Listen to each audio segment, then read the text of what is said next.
Welcome back to our channel, fellow Port Charles obsessives, on this absolutely beautiful day to dissect the most jaw-dropping soap television we've been blessed with all year.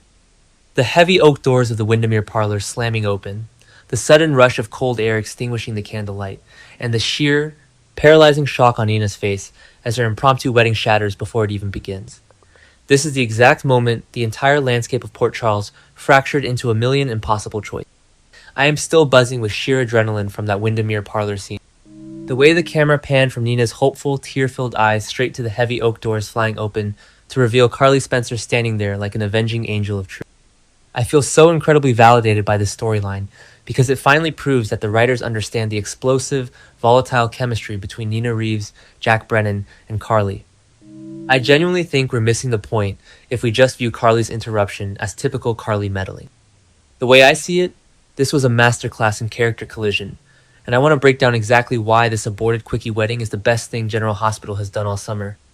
I know a lot of people are saying this storyline is rushing, that a sudden, secret wedding between Jack Brennan and Nina Reeves is moving way too fast after their recent search for the black box.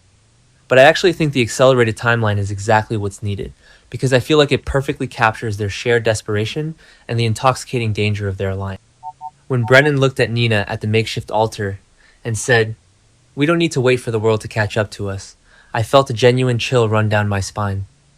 I believe that line perfectly encapsulated how Brennan uses his undeniable charm to isolate Nina, making her feel like they are the only two people in the world who understand each other. I love the way the lighting changed in that specific scene. The Windermere parlor was bathed in this warm, golden, almost suffocating candlelight, making Nina look so incredibly fragile and hopeful in her simple white silk dress. But the second Carly breached the room, the harsh, cold hallway light cut through the romantic atmosphere like a knife. I feel like that lighting shift was a brilliant visual metaphor for Carly bringing the harsh, ugly truth into Nina's carefully constructed fantasy. It made me feel this overwhelming sense of dread because you could physically see the illusion breaking apart right before our eyes. I think Laura Wright delivered the performance of the year when Carly marched down that aisle, clutching that folder of intercepted intel from Brick's network and pointed right at Brennan. When Carly declared, "He's using you as a shield, Nina. You're just a convenient cover for the WSB."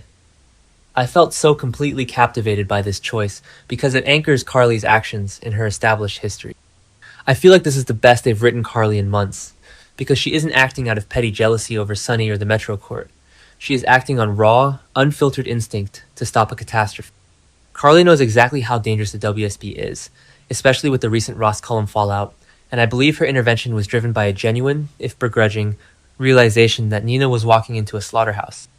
I believe the absolute best acting in this episode came from Cynthia Watros in the immediate aftermath of Carly's bombshell. The way Nina's hands visibly shook, dropping her small bridal bouquet of white roses to the floor, was devastating. I feel so deeply empathetic toward Nina in this moment because you could see every single one of her insecurities rushing back to the. When Nina looked back and forth between Carly and Brennan, her breathing growing shallow, I felt the absolute tragedy of her. I think the writers are doing a phenomenal job of showing how Nina's desperate need to be loved and prioritized makes her the perfect target for a master manipulator like. The way I interpret Jack Brennan's reaction, or rather, his chilling lack of reaction, is absolute. He didn't immediately deny Carly's accusations, he didn't panic, and he didn't plead with Nina. The camera zoomed in on his face, and for a split second, I saw this cold, calculating WSB director mask slip right back on. I think the writer's choice to have him remain silent for those crucial 5 seconds made me feel truly terrified for Nina. I feel like Brennan's silence confirmed everything Carly was saying.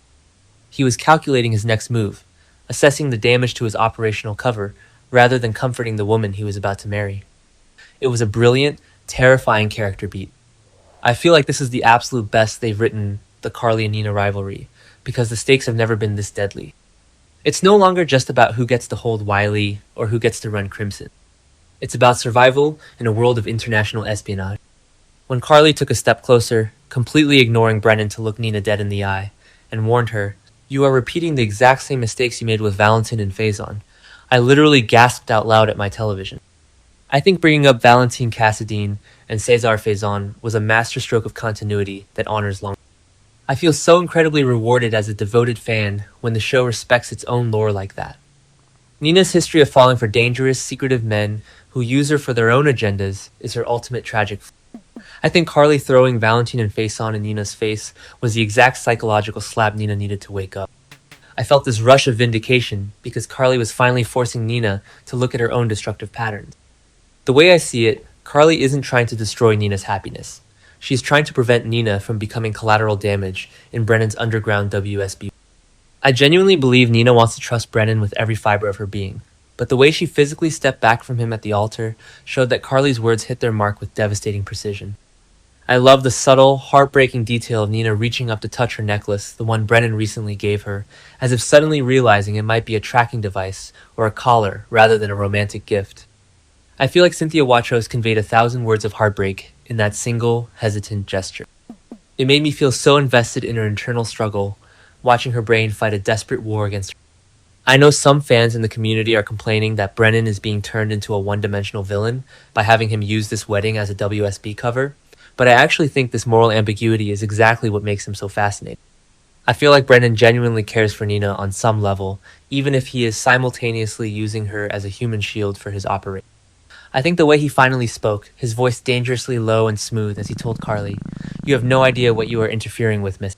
Spencer proved that his feelings are complex. I feel like this makes the storyline so much richer, because Brennan isn't a cartoon villain.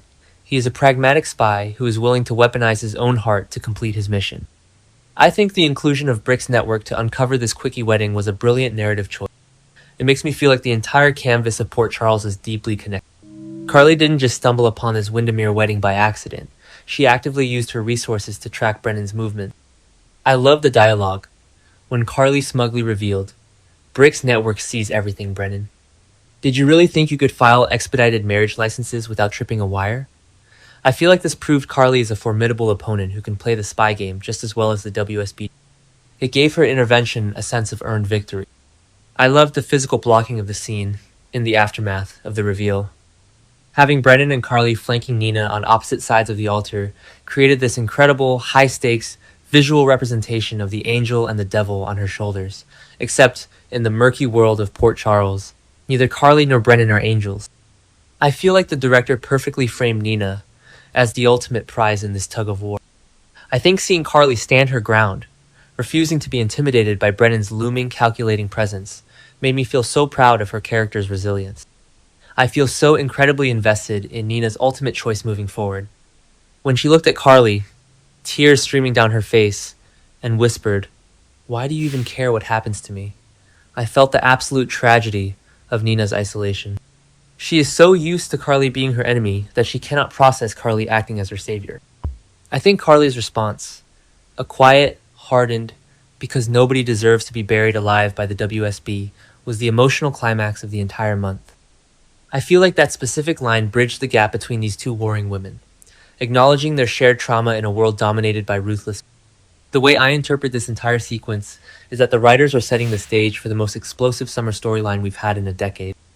I genuinely think the fallout from this crashed wedding is going to force every single character to show their true color. Will Nina suppress her doubts and marry Brennan anyway, embracing the darkness? Will Brennan retaliate against Carly for blowing his cover? I feel like we are on the precipice of a narrative earthquake, and the character work being done right now is laying the perfect, volatile foundation.